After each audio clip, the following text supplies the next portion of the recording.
afternoon, everyone. I apologize for our tardiness. I was with the president. Let me begin with a few scheduling announcements today. President Trump will travel to Scotland, where he will visit both Turnberry and Aberdeen from July 25th to July 29th.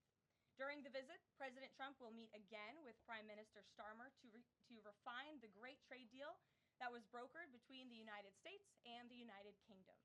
And the President and the First Lady will travel to the United Kingdom for an official state visit from September 17th to September 19th later this fall.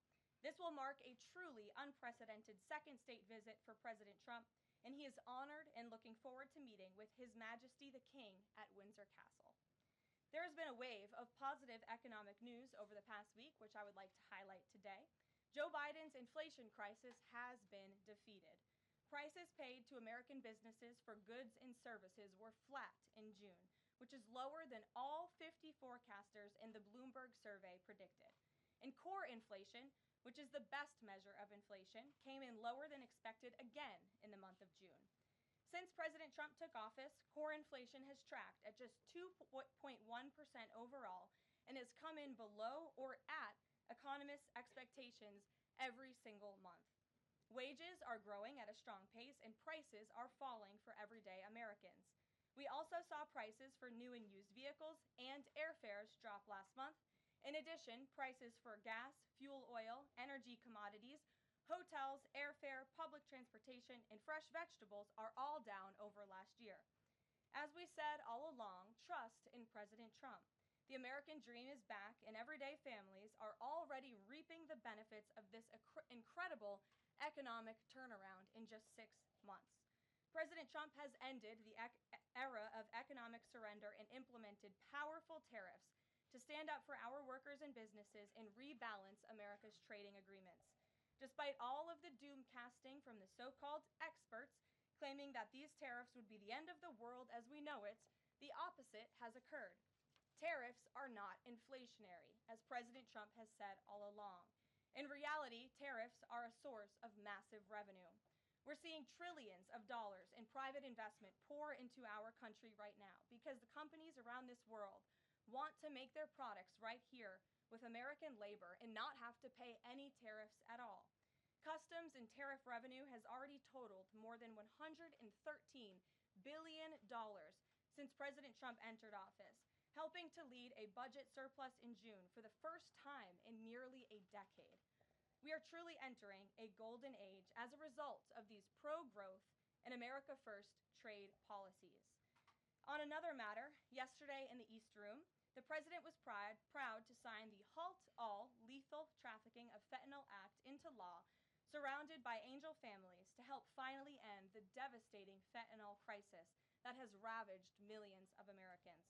Under the Halt Fentanyl Act, anyone who possesses, imports, distributes, or manufactures any illicit fentanyl-related substances will be subject to criminal prosecution in the same manner as any other Schedule I controlled substance. This legislation will close the loopholes that criminals use to skirt around the law and make it easier for law enforcement to prosecute vicious traffickers who peddle poison in our communities. President Trump has always made tackling the drug crisis a top priority, and this important bipartisan legislation further follows through on that commitment. The complete and total success at our southern border that many in the media in this room continue to ignore is another example of the president keeping his word to families who have lost loved ones due to fentanyl, and it's another win for the American people. Customs and Border Protection just released the final operationalized stats for the month of June, and I must highlight some of these incredible numbers. There were only 6,072 Southwest apprehensions in June, 15% lower than the previous record that this president set in the month of March. To put that in perspective, the Biden administration routinely saw the same number of encounters in a single day, and on many days, that number was more than 10,000 apprehensions at the Southwest border. There were also 0 illegal aliens released along the Southwest border for the second consecutive month in a row. President Trump promised to end the illegal alien invasion, and he has delivered on that promise to the American people in record time. With the border sealed, deportations are ramping up. This past weekend, our brave ICE agents were arresting violent criminal illegal aliens all across the country. ICE Atlanta arrested an illegal alien from Mexico convicted of attempted rape of a child in North Carolina. ICE Baltimore arrested an illegal alien from Guatemala who was previously convicted for sexual abuse of a minor in Maryland. ICE Houston arrested a criminal illegal alien from Mexico whose previous conviction includes aggravated sexual assault of a child in Texas. ICE Salt Lake City arrested a 32-year-old illegal criminal alien from Mexico who was previously convicted for child abuse and injury. ICE Baltimore arrested a criminal illegal alien from El Salvador convicted in Maryland for possession of child pornography. And ICE San Antonio arrested a criminal illegal alien from Mexico convicted of aggravated sexual assault in Texas. The men and women of ICE are heroes. They are putting their lives on the line every day to get the worst of the worst, these types of criminals, out of our communities and out of our country. And the president continues to strongly have the backs of all ICE agents who are doing their jobs to keep all of us, including everyone in this room, safe. The facility, sorry, 1 second. In other news, following President Trump's bold executive actions protecting American children from irreversible chemical and surgical mutilation, the largest provider of these barbaric practices will now be closing its doors. The facility in Los Angeles, California, is just the latest facility downsizing or eliminating their irreversible and harmful services that feed into the lie that you can somehow change a child's sex. The Biden administration peddled dangerous policies that defied medical science in favor of radical transgender ideology. But President Trump has put an end to that to ensure America's children's innocence is protected and our children can lead healthy and productive lives. Finally, last night, Senate Republicans passed President Trump's $9 billion rescissions package. This will help restore fiscal sanity in our country by rescinding billions in wasteful foreign aid and finally ending taxpayer funding for PBS and NPR, two media organizations that have ridiculously used federal dollars to push a partisan left-wing agenda for many years. The House should pass this rescissions package immediately and send it to the president's desk for signature. On another note, I know that many in the media have been speculating about bruising on the president's hand and also swelling in the president's legs. So in the effort of transparency, the president wanted me to share a note from his physician with all of you today. In recent weeks, President Trump noted mild swelling in his lower legs. In keeping with routine medical care and out of an abundance of caution, this concern was thoroughly evaluated by the White House Medical Unit.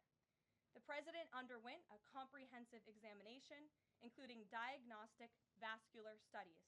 Bilateral lower extremity venous Doppler ultrasounds were performed and revealed chronic venous insufficiency, a benign and common condition, particularly in individuals over the age of 70. Importantly, there was no evidence of deep vein thrombosis or arterial disease. Laboratory testing included a complete blood count, comprehensive metabolic panel, coagulation profile, D-dimer, B-type natriuretic peptide, and cardiac biomarkers. All results were within normal limits. An echocardiogram was also performed and confirmed normal cardiac structure and function. No signs of heart failure, renal impairment, or systemic illness were identified. Additionally, recent photos of the president have shown minor bruising on the back of his hand. This is consistent with minor soft tissue irritation from frequent handshaking and the use of aspirin, which is taken as part of a standard cardiovascular prevention regimen. This is a well-known and benign side effect of aspirin therapy. And the president remains in excellent health, which I think all of you witness on a daily basis here. So the president wanted me to share that note with all of you. I'm happy to take further questions on it. We will provide the memorandum from the president's physician to all of you, as we always do. And we'll get to questions. Here in our new media seat, we have Frank Corva, who's the White House correspondent for Bitcoin Magazine, which comes at a timely week with crypto legislation moving across Capitol Hill. So why don't you kick us off, Frank, and thanks for being with us. Thank you so much. We appreciate it, Ms. Leavitt. Sure. I was curious to hear if the president was in favor of removing any and all language around central bank digital currencies from the Genius Act, maybe as a means to get it across the line and get it on his desk. And then my second question was about something the president spoke about in this room, he talked about other crypto spending. So I was just wondering if you could comment on those. Sure. Well, the president did signal his support for a de minimis exemption for crypto, and the administration continues to be in support of that. We are definitely receptive to it to make crypto payments easier and more efficient for those who seek to use crypto as simple as buying a cup of coffee. Of course, right now that cannot happen, but with the de minimis exemption, perhaps it could in the future, and we will continue to explore legislative solutions to accomplish that. As for the central bank digital currency and the Genius Act, which you noted has passed through Congress and will be sent to the president's desk. I believe the House is voting on it. If they haven't, they should be passing it. We know we have the votes, and we expect it to get to the president's desk, and we are planning a signing ceremony tomorrow afternoon. All of you will get more details on that. This piece of legislation is going to make America the crypto capital of the world, and that's what the president promised. As for a central bank digital currency, the president opposes that. He made that promise to the American people on the campaign, and while it's not in this specific piece of legislation, he did sign a January executive order banning a central bank digital currency. The administration supports Congress's efforts to codify that executive order into law, and I believe there will be future pieces of legislation in regards to crypto that will be moving through Capitol Hill. The president looks forward to signing them, and he looks forward to the signing ceremony this afternoon. So thank you for being with us today. Sure. Jackie. Thank you, Karoline. There's been a lot of discussion about the Epstein files and the president's comments yesterday calling it a hoax. Can you clarify which part of the Epstein hoax is the hoax part? The president is referring to the fact that Democrats have now seized on this as if they ever wanted transparency when it comes to Jeffrey Epstein, which is an asinine suggestion for any Democrat to make. The Democrats had control of this building, the White House, for 4 years, and they didn't do a dang thing when it came to transparency in regards to Jeffrey Epstein and his heinous crimes. It was this president who directed the Department of Justice and the Attorney General to do an exhaustive review of all files related to Jeffrey Epstein, which they did. The Attorney General and the FBI, led by Pam Bondi, Dan Bongino, Kash Patel, these are great patriots, some of the most trusted voices in the Republican Party movement. It's part of the reason the president appointed them to these high law enforcement positions, and they spent many months going through all of the files related to Jeffrey Epstein, and they concluded what they found in that memo, which they drafted and they released. And so the president has been transparent. He has followed through on his promises to the American people, but he doesn't like to see Democrats and the mainstream media covering this like it's the biggest story that the American people care about. The president has been working so hard this week. On Tuesday, he went to Pennsylvania, where he secured $90 billion in investments for the Commonwealth, for the people of that state. After that, he came back to the Oval Office at 8 p.m. He went in there to whip votes to get the Genius Act signed into law. And because of his efforts, that bill is now going to be signed and passed. The following day, yesterday, he meets with a foreign leader, the King of Bahrain, to secure more investments into this country. And then yesterday afternoon, the president is in the East Room of the White House mourning with parents who have lost their children because of fentanyl, signing a bipartisan piece of legislation. And not a single cable network in this country took that event live and covered that event like they should. Those are the issues the president cares about. What could be more important to the American people than helping families who have lost their children? Those are the issues this president is going to remain focused on. I understand he wants to move on from the story, but you do have some prominent figures, including the Senate Majority Leader, the House Speaker, voicing support for the files to come out. Representative Massey collecting signatures that would force a discharge petition for a vote on the floor for this. It doesn't seem to be going away. What is stopping the administration from just redacting any sensitive information, grand jury information, and putting out what is appropriate so that the American people can decide and then let this story die? Well, in terms of redactions or grand jury seals, those are questions for the Department of Justice. Those are also questions for the judges who have that information under a seal. And that would have to be requested, and a judge would have to approve it. That's out of the president's control. He has said, in agreement with some of the leaders on Capitol Hill, that if the Attorney General and the Department of Justice come across any other credible evidence, they should provide that to the American people. The president has said that, and he agrees with them on that. Why did he hire Maureen Comey? The Department of Justice did, and I would defer you to them. Dasha. Has the White House been directly in touch with some of the MAGA influencers that are still not satisfied with the administration's handling? And has the message to them been similar to what the president has said, which is sort of either let this go or we don't need your support?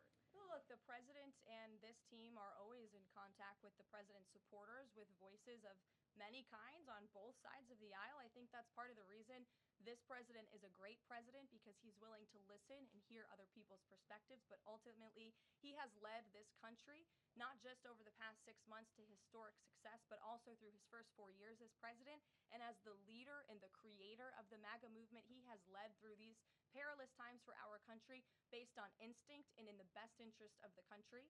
And as I always say, the American people should trust in President Trump.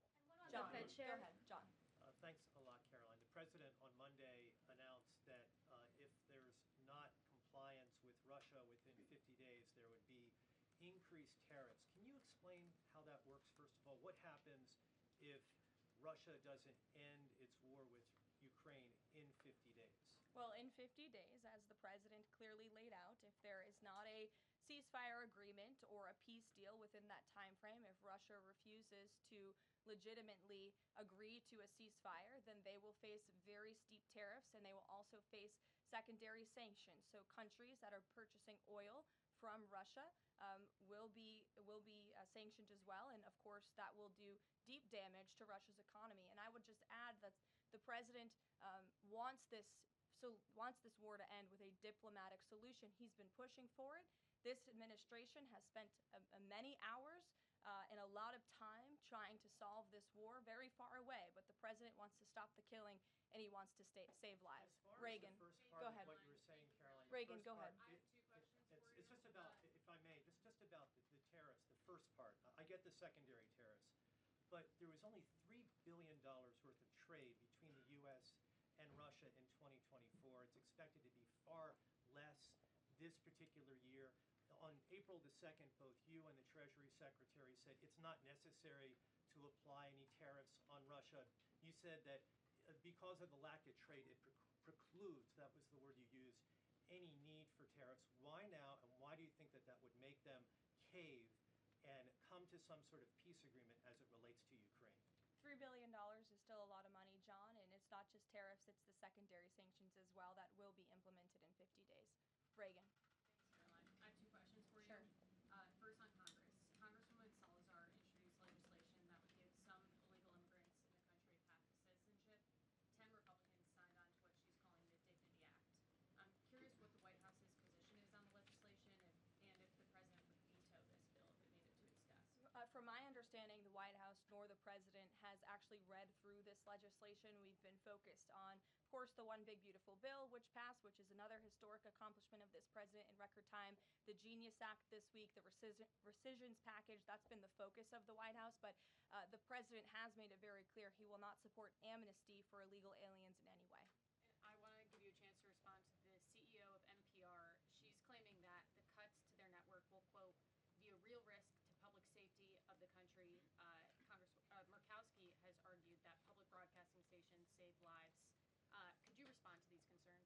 The NPR CEO said cutting NPR will be a risk to public safety. I am not sure how NPR helps the public safety of our country, but I do know that NPR, unfortunately, has become really just a propaganda voice for the left. Just a few examples for you. In 2020, NPR refused to cover the Hunter Biden laptop scandal in the run-up to the election. They said their assertions don't amount to much, writing they did not want to waste the listeners' and readers' time on stories that are just pure distractions. That does not sound like an unbiased opinion. That sounds like a partisan opinion to me. And this is a taxpayer-funded organization. In 2018, that same CEO that you're talking about called the president in the Oval Office, who nearly 80 million Americans elected, she called him racist, shared a photo of herself wearing a Biden for President campaign hat, serves on the board of a Soros-funded activist group. In 2020, PBS's White House correspondent at the time characterized President Trump's speech then at Mount Rushmore as a love letter to white resentment, promoting the myth of America. In 2017, PBS devoted an entire panel talking about what it means to be woke and white privilege. In 2023, PBS's Washington Week Roundtable covered up Joe Biden's clear mental divide. That's actually quite the clip. I would encourage all of you to look at it. These are not honest news organizations. These are partisan, left-wing outlets that are funded by the taxpayers. And this administration does not believe it's a good use of the taxpayers' time and money. Ed Lawrence. Yeah, thank you. So does the president believe that the slightly restrictive monetary policy stance right now, could that cause an economic slowdown? And if he does believe that, when? What pause are you referring to? No, could the stance of the monetary policy is slightly restrictive? Does the president believe that that stance, the slightly restrictive stance, could cause an economic slowdown in itself?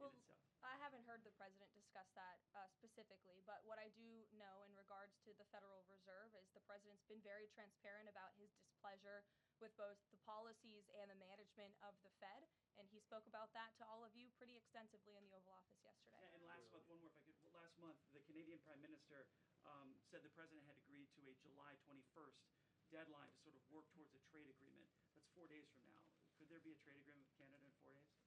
Well, look, we'll see. The trade team continues to be very active in our conversations and discussions with Canada. The president himself has said, unfortunately, our neighbors to the north have been pretty difficult to deal with when it comes to matters on trade. But in trade, generally speaking, as you know, 25 countries have received letters thus far from the president directly with his big, beautiful signature on them, from Japan to Korea, South Africa, Kazakhstan, Malaysia, just a few countries, and Canada also received a letter for 35%. With that said, if countries want to have legitimate further discussions, the Trump administration and the president's trade team are willing to have further talks, but these letters these countries have been receiving are the deals. And as the president has said, those deals will be made. They are tailor-made to each and every country based on the United States' concerns and what's in the best interest of the American worker and the American people. Charlie, go ahead. Thank you, Karoline. No, I called on Charlie, but Deanna, you can go ahead too. Go ahead. The president said that he floated the idea of a special prosecutor in the Epstein case. Can you confirm that? And has he asked the Attorney General to do this, to appoint a special prosecutor to look it over? Well, the idea was floated from someone in the media to the president. The president would not recommend a special prosecutor in the Epstein case. That's how he feels. And as for his discussions with the Attorney General, I'm not sure. Deanna. Karoline, thank you so much. Do you know what the president's reaction was to Mike Johnson saying that he wants additional files released, the Epstein files? Was there a conversation with Mike Johnson about that following his comments?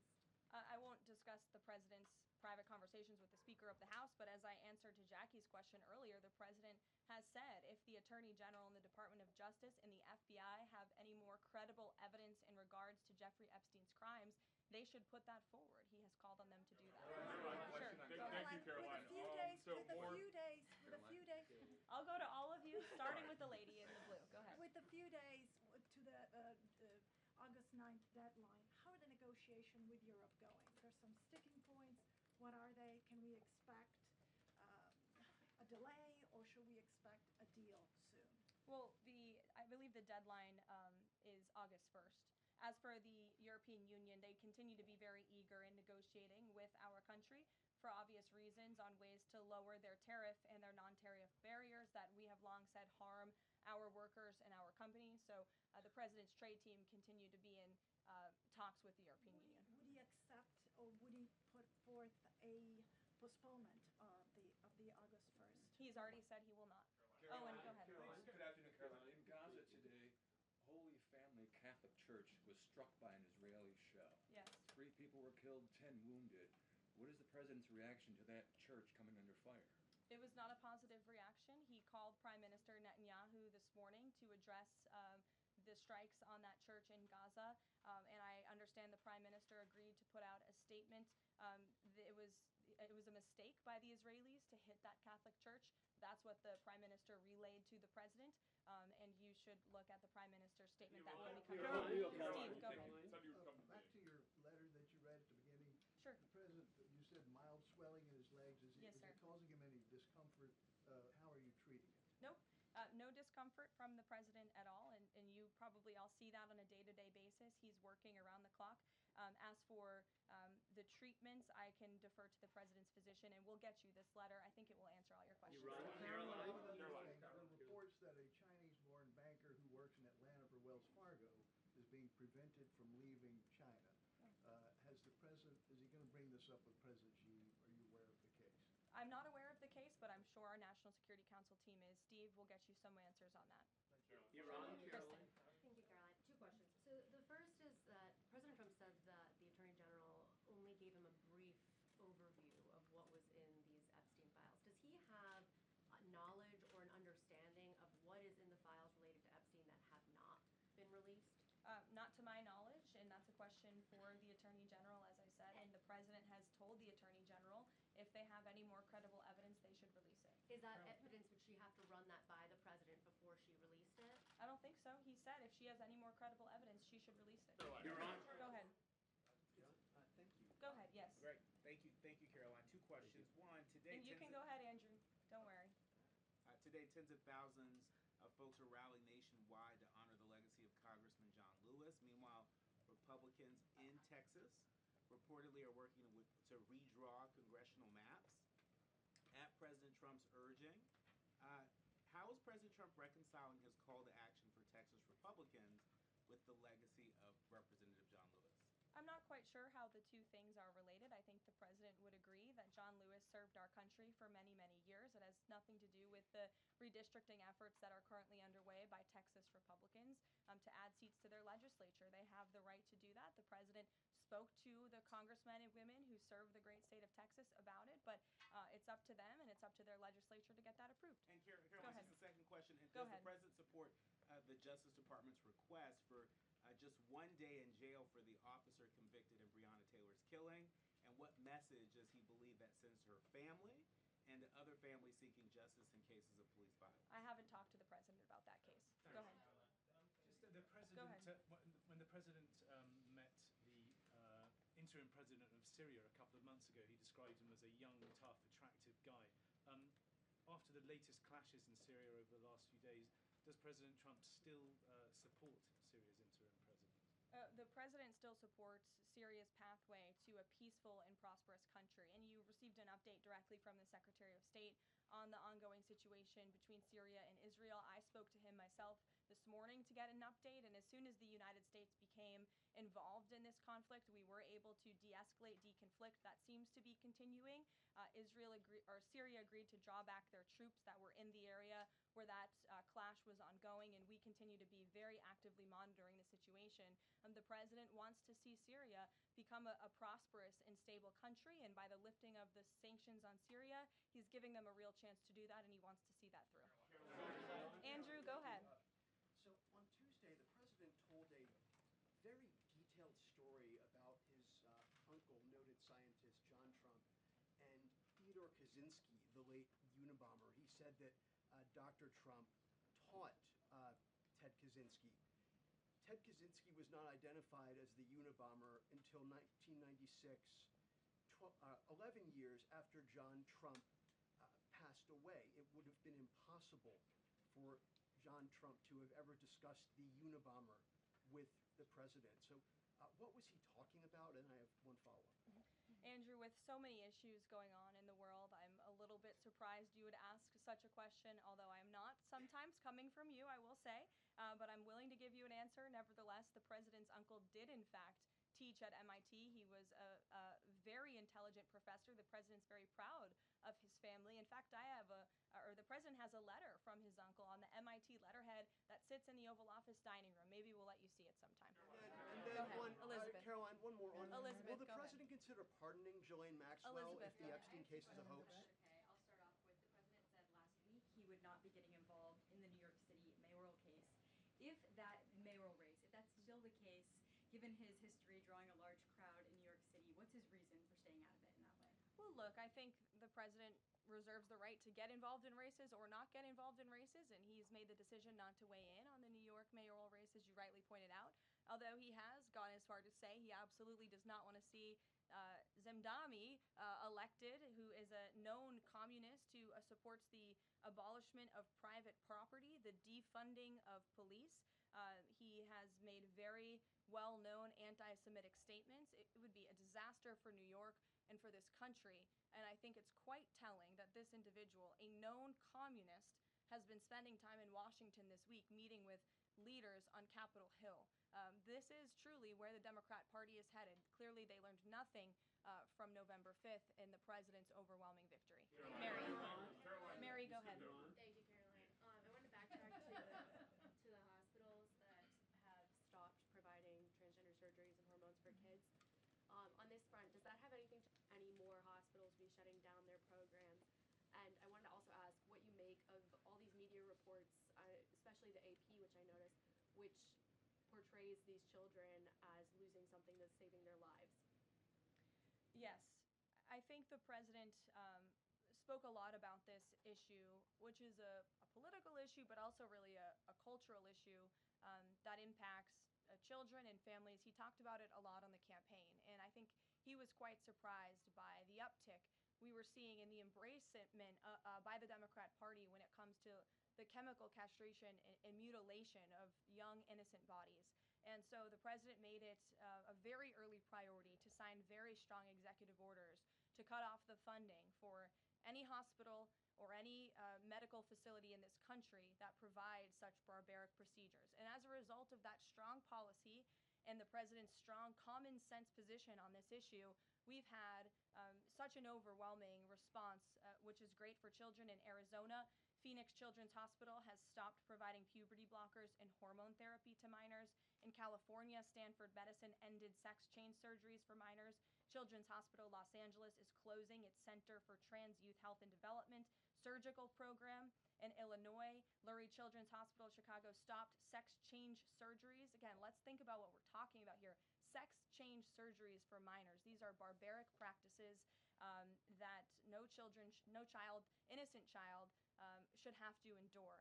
And the president wants to protect the innocence of children, and I know the vast majority of Americans support him in that effort. This is a wildly popular and common sense endeavor this administration has taken, and we've seen many of these medical institutions have followed through with the president's executive orders, but we'll continue to take further action on this important issue. Garrett. I too, if you'll indulge me. Sure. On the rescissions package, I wonder what the White House makes of this theory that it increases the odds of a shutdown. The theory is basically, why would any Democrat vote for a bipartisan spending deal with Republicans if Republicans can turn around and claw the money back the next day? Look, $9 billion worth of crap that it was in our federal funding that is now being rescinded. This is a good thing for the American people and the American taxpayer, and I think our Office of Management and Budget Director was saying this process should be more bipartisan.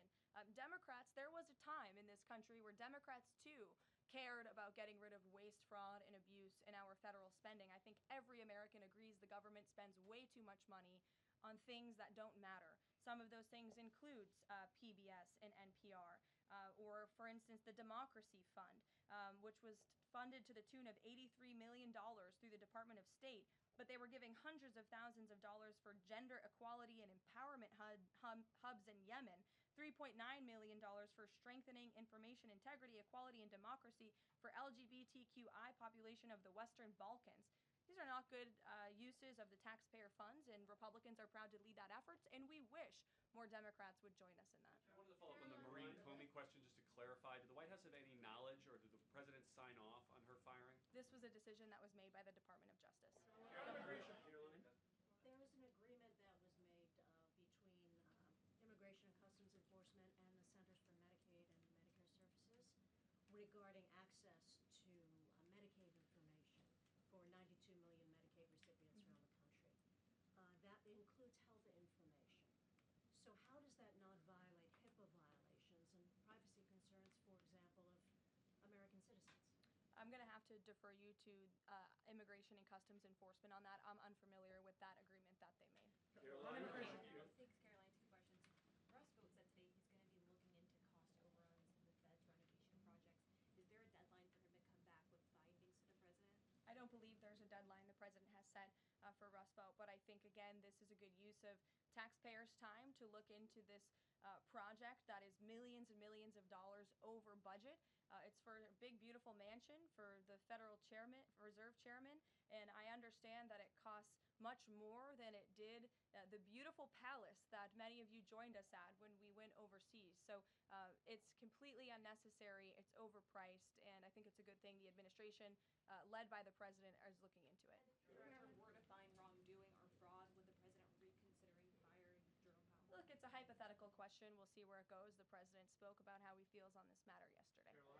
Sure, Thank go you ahead. so much, Karoline. So we saw Ambassador Huckabee arrive to Prime Minister Netanyahu's trial to show his support. Does the president plan to impose any kind of sanctions against the Israel judicial system? I don't have any update for you on that or any announcement on that front. I don't believe so. Does the president believe that justice has been served in the Epstein case? Look, the president believes that he directed the Department of Justice to do an exhaustive and thorough review, and they did that. And they all agreed, the FBI director, the deputy FBI director, the attorney general, on the memo that they drafted and they released. Thank you, Karoline. Just a follow-up on Reagan's question. Representative Salazar's bill, it grants illegal aliens with legal status for 7-year increments. It also gives permanent path to residency for so-called dreamers. And, President Trump and Labor Secretary Chavez, who previously co-sponsored a version of this bill when she was in the House, they've spoken about a work deal similar to the bill, I believe. What's the difference between a work deal and amnesty? Look, as I told Reagan, the president, the White House have not reviewed this specific piece of legislation. It's just not where our focus has been. But the president, for one, has been very clear he does not support amnesty. We'll go to, look at some friends in the back. Brian, go ahead. You didn't show up early enough to get some good real estate up here. I love it. Any update on the auto pen? I know that there was the DOJ and some others were looking into the thousands of documents that were signed off just before Joe Biden left office. Any update on the auto pen? Yes. I'm not laughing at you. I'm just laughing at how far away you are, and you're going to need to get some microphones back there. On the auto pen investigation, yes.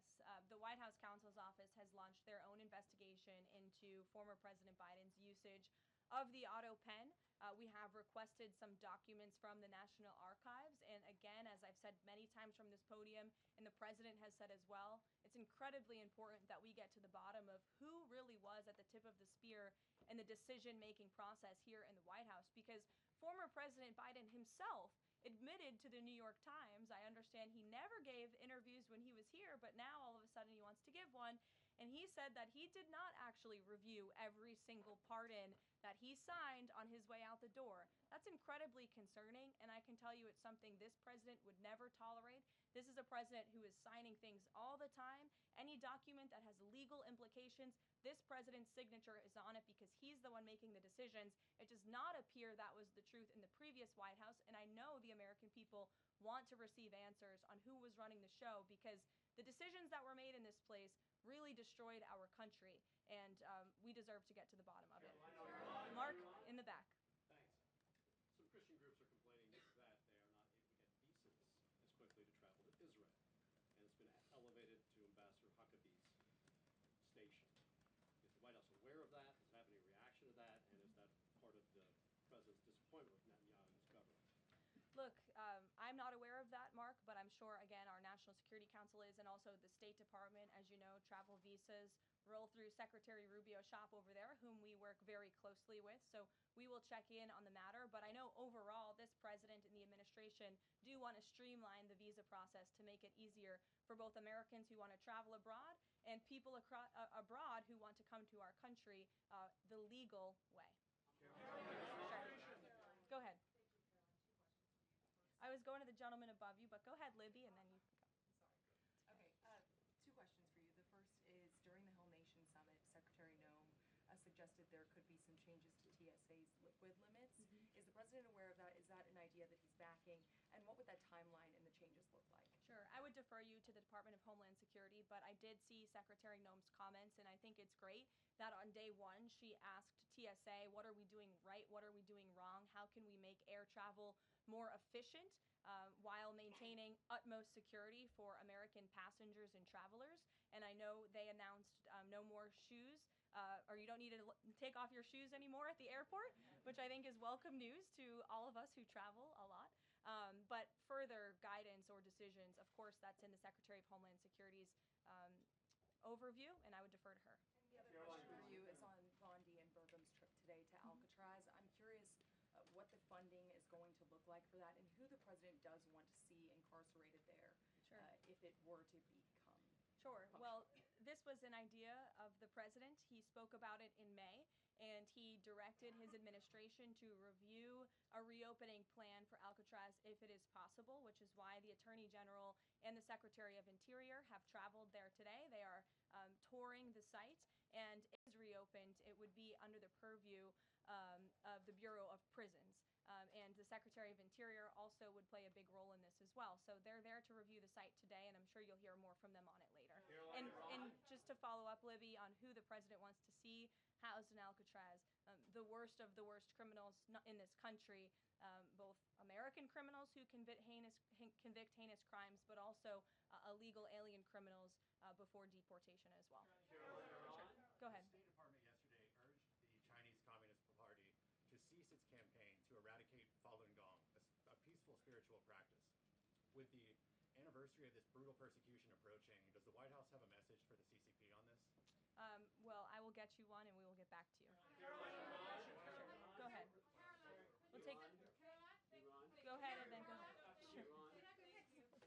I've never called on you. Why don't you go ahead? In the red tie. Hello. Dr. Harper behind. Thank you. Yes. Go ahead. Go ahead. Me. Thanks. Yes. Thank you, Karoline. Yes, you. What's your name? My name is Matthias. Thank you. What's your outlet? I'm for Record TV, Brazil. Great. Brazil's President Lula recently said that President Trump was elected to govern the United States and not to act as the emperor of the world. And he also emphasized that Brazil is open to negotiation. I'd like to hear what you have to say about it, what the administration has to say about it, and specifically what areas are currently open to negotiation in the light of the 50% tariffs that were announced. Sure. The president is certainly not trying to be the emperor of the world. He is a strong president for the United States of America, and he's also the leader of the free world. And we've seen a great shift across the entire globe because of the strong leadership of this president. In regards to Brazil, the president sent a letter to Brazil announcing their new tariff percentage. He also directed our USTR ambassador, Jameson Greer, to launch an investigation of Brazil under Section 301 of the Trade Act of 1974, designed to address unfair foreign practices that are affecting U.S. commerce. For years, we know Brazil's digital regulations and weak IP protections have undermined U.S. tech and innovative companies, and their tolerance of illegal deforestation and other environmental practices puts American producers, manufacturers, farmers, and ranchers who follow better environmental standards at a competitive disadvantage. So this president always acts in the best interest of the American people and the United States of America, and he will continue to do so. Thank you very much, everyone. We'll see you later. I appreciate the enthusiasm today.